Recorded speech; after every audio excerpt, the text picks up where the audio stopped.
प्रणाम शंभो शंकर. विजयादशमीनंतर सगळ्यांना वेध लागतात ते कोजागिरी पौर्णिमेचे, शरद पौर्णिमेचे. शरद पौर्णिमा हा आपल्या संस्कृतीमध्ये सगळ्यात महत्त्वाचा सण सांगितला आहे. पण त्या सणाचं महत्त्व आपल्याला माहिती आहे का? का साजरा केला जातो हा सण? किंवा कोजागिरी पौर्णिमाच का? पूर्ण वर्षभरात अनेक पौर्णिमा येतात, मग शरद पौर्णिमाच का? इतर पौर्णिमा का नाही? ह्याच पौर्णिमेला एवढं महत्त्व का आहे? याचा कधी आपण विचार केलाय का? तर सगळ्यात पहिली गोष्ट, शरद पौर्णिमा ह्या किंवा कोजागिरी पौर्णिमेचा संबंध हा लक्ष्मी मातेशी जोडलेला आहे. लक्ष्मी तत्व जे आहे त्याच्याशी जोडलेला आहे शरद पौर्णिमेचा संबंध. लक्ष्मी म्हणजे काय?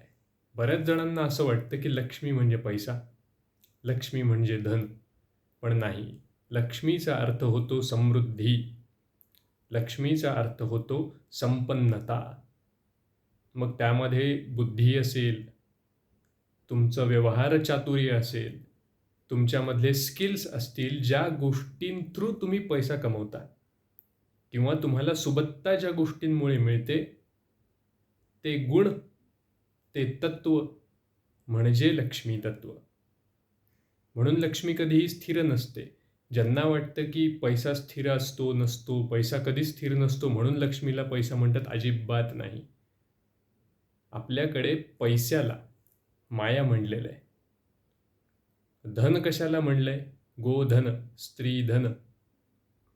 धन म्हणजे काय? ज्याच्यासोबत जबाबदारी सुद्धा येते ते धन असतं. ज्याच्यासोबत इमोशन्स अटॅच असतात ते असतं धन, जे आपल्याला जपायचं असतं. पण लक्ष्मी काय असते? जी धनधान्य संपत्ती सगळंच घेऊन येते, ती असते लक्ष्मी. संपत्ती म्हणजे काय? जी तुमची ॲसेट आहे. मग तुम्ही म्हणाल की बंगला, गाडी हे आपले ॲसेट्स. अजिबात नाही. आपल्या संस्कृतीमध्ये ॲसेट्स, संपत्ती म्हणजे काय?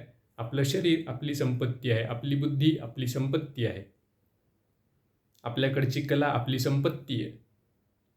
जे आपल्याला संपन्नतेकडे घेऊन जातं ती आपली संपत्ती आहे. तर कोजागिरी पौर्णिमेच्या वेळेस लक्ष्मी मातेच्या बाबतीत काय सांगितलं गेलंय आणि आपण त्याचा कसा चुकीचा अर्थ घेतला याबद्दल आपण बोलू. कोजागिरी पौर्णिमा ही नवरात्रीच्या नंतर येते. नवरात्रीच्या नंतर काय होतं? तुम्ही जर बघितलं तर नवरात्रीमध्ये महालक्ष्मीचा उल्लेख विशेष येत नाही. आपण महालक्ष्मीसाठी दिवाळीमध्ये एक स्पेशल दिवस आपल्या संस्कृतीमध्ये आहे, ज्याला आपण लक्ष्मीपूजन म्हणतो. पण त्याआधी कोजागिरी पौर्णिमा, जिथे लक्ष्मीचा उल्लेख येतो. पण मग नवरात्रीमध्ये लक्ष्मी मातेचा उल्लेख येत नाही आणि कोजागिरीत येतो. ह्याच्या मागे काय कारण असावं? तर यामागे 2 कारण आहेत.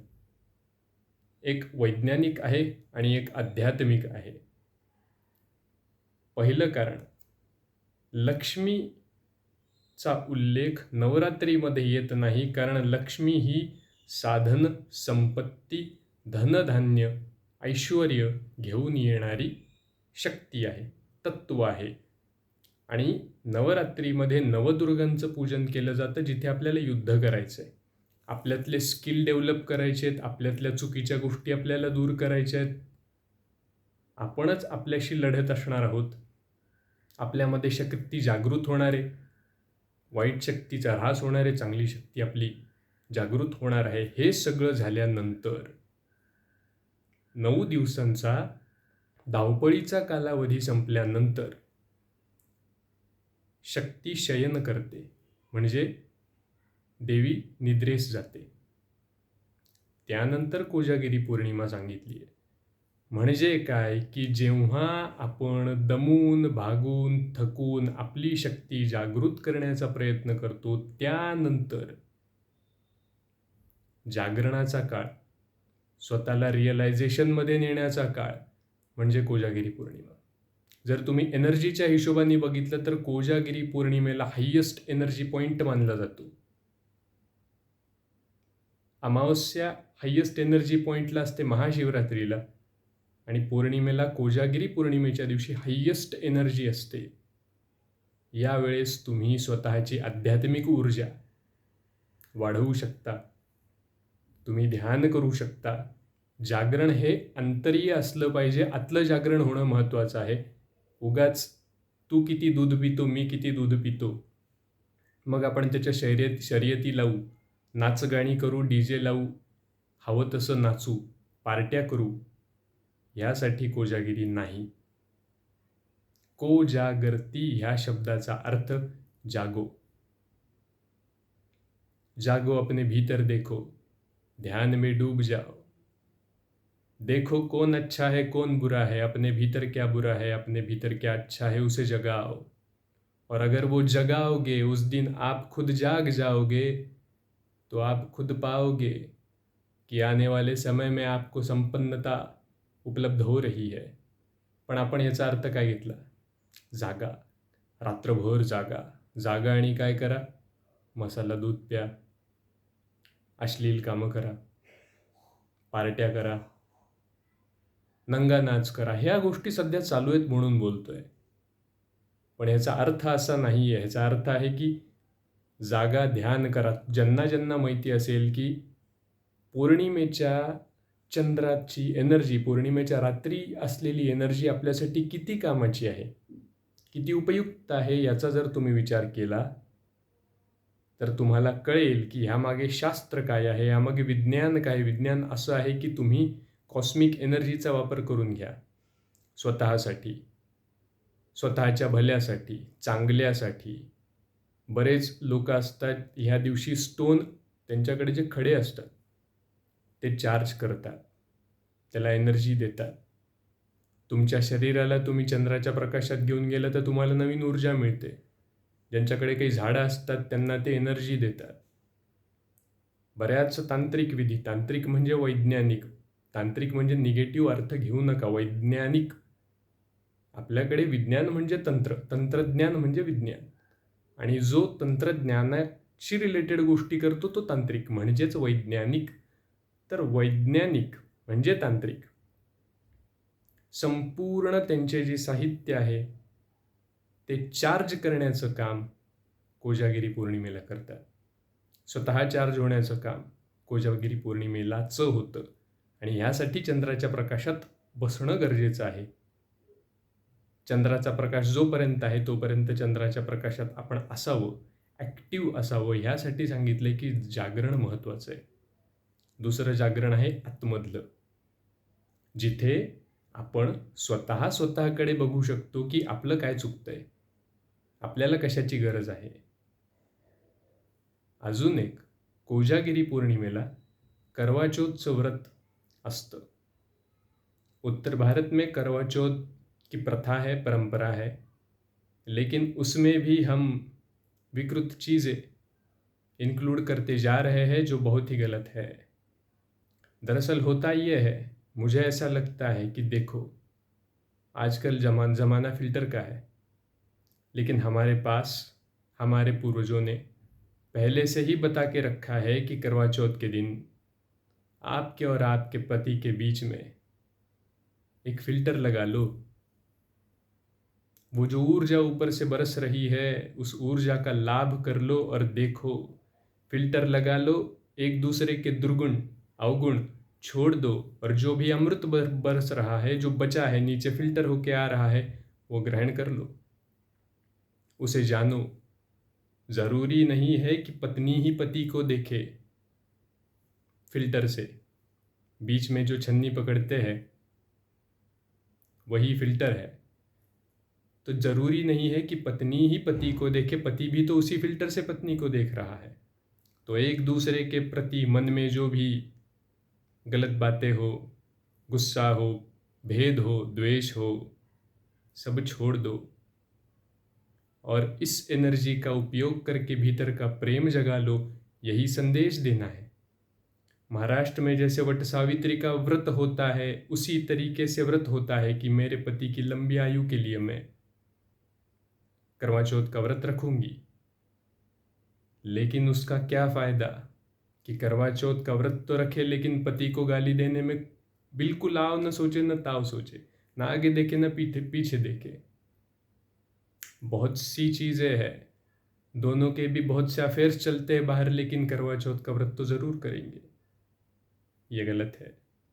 मन साफ होना चाहिए, वृत्ति साफ होनी चाहिए, विचार साफ होने चाहिए, तभी जाके संपत्ति मिलेगी, तभी जाके धन धान्य संपन्नता मिलेगी और माँ लक्ष्मी का आशीर्वाद बरसेगा।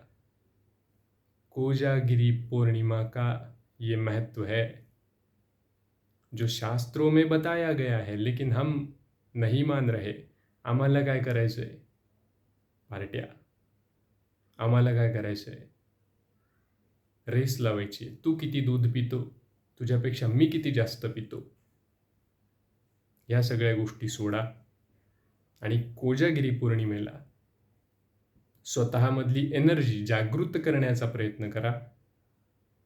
तुमच्याकडे जेवढ्याही उपयोगी गोष्टी असतील, रुद्राक्ष असतील, कोणी काही माळा धारण केल्या असतील, कोणाकडे इतरही काही आध्यात्मिक गोष्टी असतील, घरामध्ये यंत्र असतात, श्रीयंत्र असेल, अजून कोणतं यंत्र असेल, त्या सगळ्या गोष्टी तुम्ही आज चंद्राच्या प्रकाशामध्ये ठेवून त्याला सिद्ध करू शकता।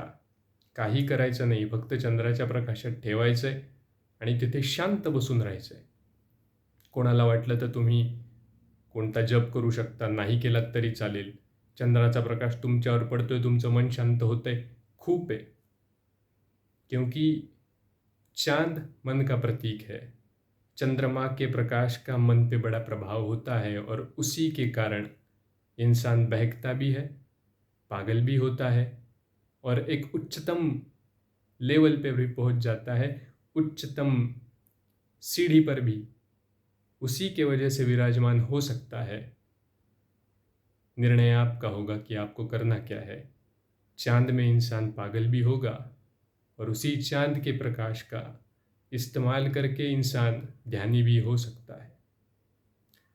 पूर्णिमा के दिन ही बड़े बड़े महात्मा, बड़े बड़े संत ज्ञान को उपलब्ध हुए हैं। जैसे भगवान बुद्ध है, वो पूर्णिमा के दिन ही ज्ञान को उपलब्ध हुए। क्यों हुए, इसके भी पीछे कारण है। तो आप भी बुद्ध हो सकते हो, आप भी ज्ञान को उपलब्ध हो सकते हो। आपके साथ जितनी भी चीज़ें जो आप ऊर्जा के लिए अपने साथ रखते हो, या कोई कड़ा हो, माला हो,